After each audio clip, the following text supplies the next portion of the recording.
नमस्कार, आप देख रहे हैं सी न्यूज़ भारत और मैं हूं आपके साथ ज्योति श्रीवास्तव। वक्त हो गया है न्यूज़ बुलेटिन का, जिसमें हम जानेंगे कि कहां दीपावली त्योहार पर आईटीआई ग्राउंड में लगने वाले पटाखा दुकानों के लिए की जा रही तैयारियों का एसपी रोहन प्रमोद बोत्रे ने किया निरीक्षण।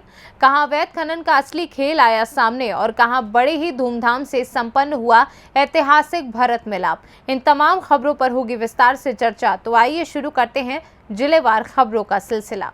आज भिंड के ग्राम अजनार में खनिज कार्रवाई का दिखावा पूर्ण किया गया। अवैध खनन का असली खेल ग्राम परायच एवं मटियाली में चल रहा है। पूर्व कुछ माह पहले वर्षा काल में ग्राम परायच में 76 गाड़ियां नदी के तेज बहाव के कारण फंस गई थीं, जिन्हें जब्त कर खनिज विभाग द्वारा कार्रवाई की गई। उसके बाद ग्राम परायच में आज भी लगातार 6 पोकलेन लगाकर रोजाना 100 से अधिक ट्रकों द्वारा अवैध खनन किया जा रहा है और दूसरी तरफ ग्राम मटियाली में भी 50 ट्रक रोजाना अवैध तरीके से रेत का परिवहन कर रहे हैं। अब देखना यह है कि अजनार पर की गई कार्यवाही आगे कितनी कारगर होती है और अन्य जगहों पर कब कार्रवाई की जाएगी।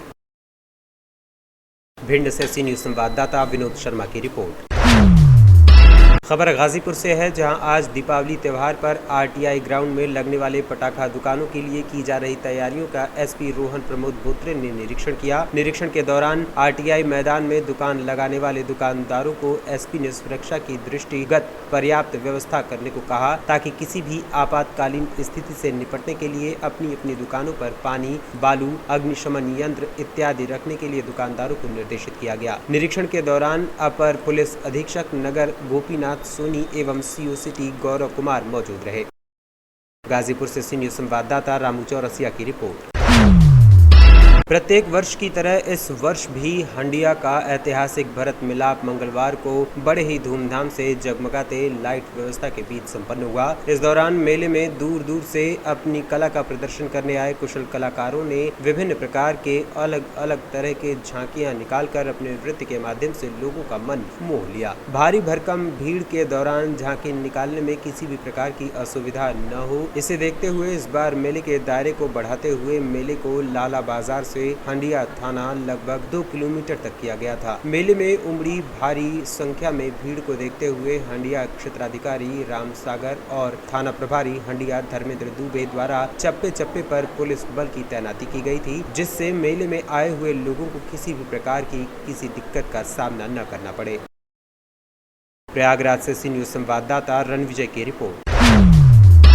सिद्धार्थनगर के विकासखंड जोगिया के ग्राम पंचायत करौंदा मसीना के करौंदा, जिलेडीह तथा मदुरा में बाढ़ की त्रासदी झेलते हुए लगभग 4 दिन बीत चुके हैं। अब पानी का जल स्तर घट रहा है, लेकिन घटता जल स्तर बाढ़ प्रभावित क्षेत्र के लोगों को बीमार न करे, उसी आशंका को देखते हुए स्वास्थ्य विभाग भी सतर्क हो गया है। आज ग्राम प्रधान प्रभुदयाल यादव की अगुवाई में हेल्थ एंड वेलनेस सेंटर करौंदा मसीना की स्वास्थ्य टीम ने बाढ़ प्रभावित इलाके में बाढ़ के दौरान फैलने वाली बीमारियों के प्रति लोगों को जागरूक किया तथा सर्दी, जुकाम, बुखार जैसी सामान्य बीमारियों की दवा वितरित की तथा जल शुद्धिकरण गोली, क्लोरीन की दवाएं भी बांटी। संक्रामक रोगों के प्रति लोगों को जागरूक किया जा रहा है। सीएचओ शारदा रावत, सीएचओ मांडवी मिश्रा के साथ आशा रीता फर्स्ट, आशा रीता सेकेंड, आशा सुशीला जी ने करौंदा मसीना बाढ़ प्रभावित सभी टोलों पर एक एक घर जाकर बीमारियों के प्रति लोगों को जागरूक किया।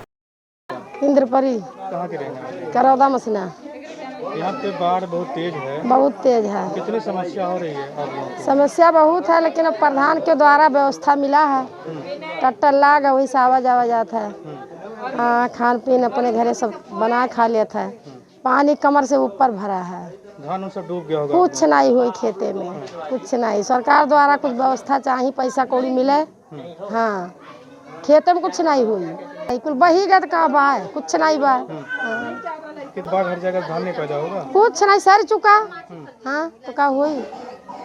जी देखिए, पहली चीज़ तो ये है कि अभी बाढ़ का माहौल चल रहा है।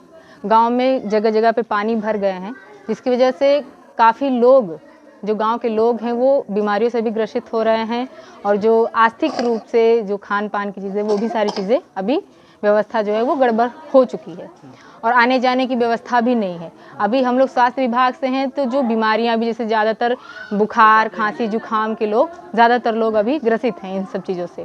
तो हमारे विभाग से यहाँ पर गांव में जो बाढ़ क्षेत्र एरिया है वहाँ पर हम लोग दवाइयाँ बांट रहे हैं ताकि उन्हें उन बीमारियों से राहत मिल सके। जी, प्रधान जी के द्वारा व्यवस्था किया गया है ट्रैक्टर का और भी साधनों का, जिनके द्वारा हम यहाँ गांव के अंदर आ रहे हैं पानी के अंदर से होकर। गांव में आपको कौन से मरीज मिल रहे हैं ज़्यादा? जी देखिए, अभी तो सबसे ज़्यादा जो मरीज मिल रहे हैं हमें वो बुखार खांसी जुकाम के ही मिल रहे हैं, ठीक है।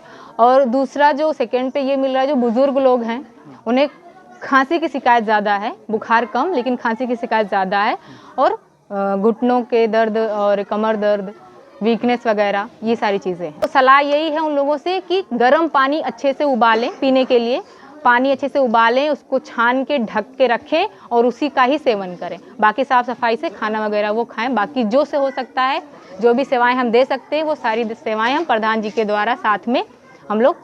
तो शासन और प्रशासन अपनी जगह पे है, लेकिन एक ग्राम प्रधान होने के नाते सबसे पहले कोशिश ये की जा रही है कि हमारे यहाँ जो, चूँकि आंशिक रूप से हमारा गांव बाढ़ प्रभावित है, जिन जिन टोलों पे हमारे यहाँ बाढ़ ज़्यादा है उन टोलों के किसानों को सबसे पहले उनकी फसलों का मुआवजा मिल जाए।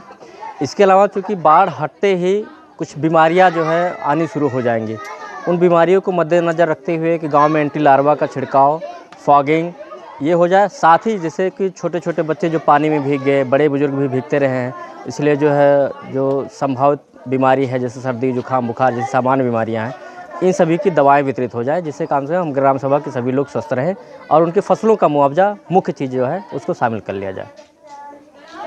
इधर मेरे द्वारा दवा वितरण का जो कैंप कराया गया, ये जो सारी टीम है ये करौंदा मसीना की ही टीम है, हेल्थ एंड वेलनेस सेंटर की। तो पेशेंट को निकलने में बाहर दिक्कत हो रही है, जबकि उनको बीमारियां हो चुकी हैं, सर्दी जुकाम बुखार और खुजली जिससे बीमारियां हो चुकी हैं, तो हमने डोर टू डोर जाकर आशा जो है हमारी आशाओं के सहयोग से, इसके अलावा जो हमारी CHO हैं उनके सहयोग से डोर टू डोर जाके सबको स्वास्थ्य के बारे में जागरूक किया। हमने जल जनित जो बीमारियां हैं उसके बारे में जागरूक करना, साथ ही जो है क्लोरीन की गोली देना जिससे कम से कम शुद्ध पानी, उनके नलों का पानी शुद्ध हो जाए और जो बीमारियां हैं सर्दी जुकाम बुखार उसकी दवा मिल जाए उनको। सिद्धार्थनगर से सी न्यूज़ संवाददाता धर्मेंद्र की रिपोर्ट। राज्य कर्मचारी संयुक्त परिषद जनपद उन्नाव के हसनगंज CHC में प्रदेश अध्यक्ष की मौजूदगी में कार्यकारिणी का गठन हुआ। सर्वसम्मति से प्रस्तावित पत्र पर हस्ताक्षर कर कार्यकारिणी की घोषणा की गई। अध्यक्ष पद पर कपूर सिंह को और गीता रानी को मंत्री पद के लिए चुना गया। वहीं वरिष्ठ उपाध्यक्ष प्रगति यादव, रीना वर्मा, HN वर्मा और उपाध्यक्ष विमला सिंह, किरण बाला, वीरेंद्र यादव, सुषमा रानी, जागेश्वरी, नरेंद्र प्रसाद सहित अन्य पदाधिकारियों को चुना गया। प्रदेश अध्यक्ष संजीव पांडे ने कहा कि सूबे की सरकार को बने हुए 6 माह हो गए हैं। राज्य कर्मचारियों के मुद्दों पर सरकार ने अभी तक कोई फैसला नहीं लिया है। एक बड़े आंदोलन की तैयारी चल रही है। उस आंदोलन के क्रम में जन जागरण अभियान चलाया जा रहा है। उसी क्रम में आज सामुदायिक स्वास्थ्य केंद्र हसनगंज में एक बैठक का आयोजन किया गया, जिसमें कार्यकारिणी का गठन किया गया। आज राज्य कर्मचारी संयुक्त परिषद जनपद उन्नाव के हसनगंज इकाई के गठन हुआ है, जिसमें कपूर सिंह जी जो बहुत सीनियर एम्प्लॉय लीडर हैं उन्हें अध्यक्ष और गीता रानी को मंत्री चुना गया है। सूबे की सरकार को बने हुए लगभग 6 माह होने को हैं।